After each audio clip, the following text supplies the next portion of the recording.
Hi, Andrea here with the Healthy Back Program. I wanted to go over a topic today regarding body awareness and why this is important for those of us with low back pain. And I will start off by telling you a little story. So I got up the other day, we've had a front rolling through northern Nevada, and I got up the other day and the front had finally really settled in my low back and I was having a lot of pain. And I had been doing a lot of sitting the day before. I had a lot of computer work to do here at work. And it was that time of the morning where I needed to get up and take my dogs for a walk so that they could stretch their legs, and I knew I needed to also. I'd been awake off and on through the night with some pain down the outside of my leg from my hip down to my knee. And at times my knee would really hurt and wake me up, and at other times I couldn't lay on my hip. So I got to walking and I realized, so the hip pain that I was having was on my left side.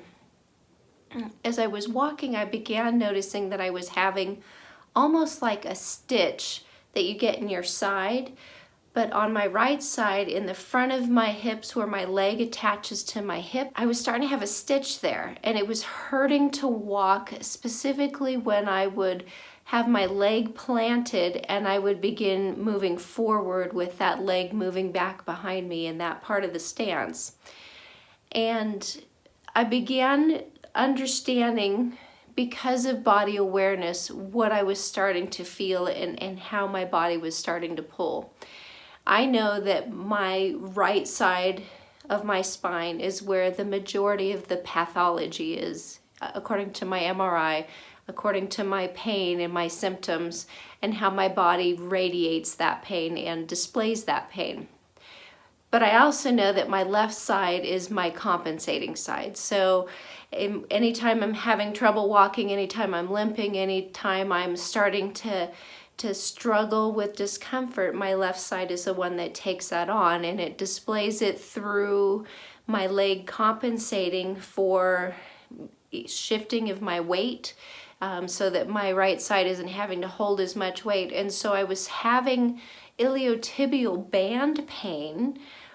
What ended up happening was, because of the pathology on my right side kind of hunkering down and decreasing my range of motion, decreasing my ability to fully extend my leg, my left side was having to compensate with a shift in my weight as I walk. So I have no doubt, had I had a video of myself walking, that there would have been a noticeable change in my gait, in how I walk.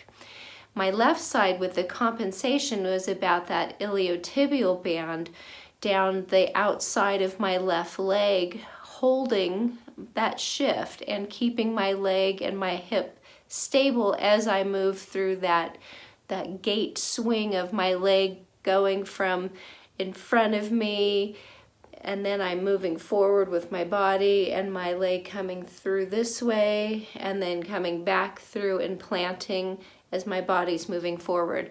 And so when we're talking about body awareness, it's important to, number one, be able to know where you're feeling and what structures are in there, and be able to understand why you are having that pain there.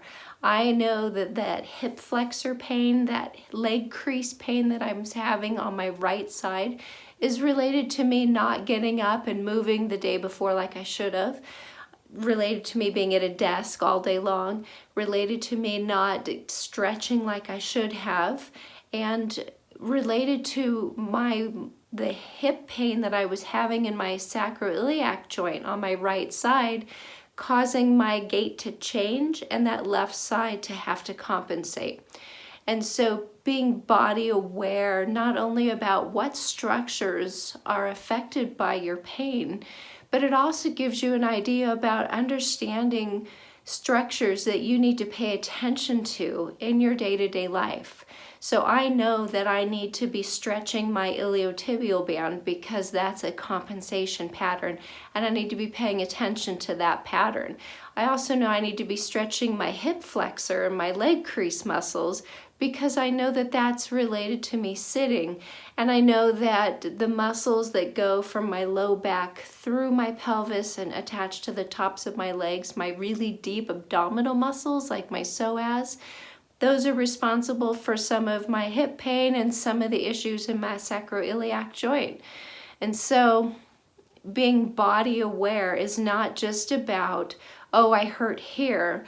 It's about being able to kind of pick that apart as your own detective and figure out what is it that's happened in my life that's causing that to catch my attention, to flare up, to be more painful today than it was yesterday, or to be different than it was this morning.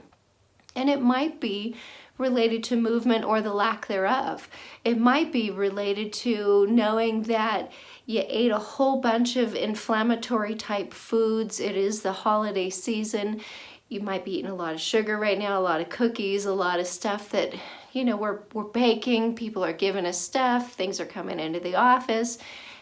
I mean, as a provider, people are bringing me all sorts of candies and sweets, and I love it, but I also know that it creates a lot of inflammation. So if, you know, taking a look at what's happening in your own life that might be contributing to your pain and understanding what you can do to undo that. I know that if I stop eating the sugar and start moving more, that I'm going to feel better in the day-to-day moments of being able to deal with life. And so start by becoming body aware. Become conscious about how you walk, how you stand. Take pictures of yourself. Have somebody use your phone to take a video of you walking so that you can really see what it is how you walk, what you look like. Because if you understand that you're hunched forward, then if you start figuring out how to straighten up and hold yourself upright, then you start gaining control of your center of gravity, you gain control of your balance, you have better improved mobility and function to move, and that's why it's important to be body aware. So I hope that's been a little bit of help for you guys. I will see you in the next video.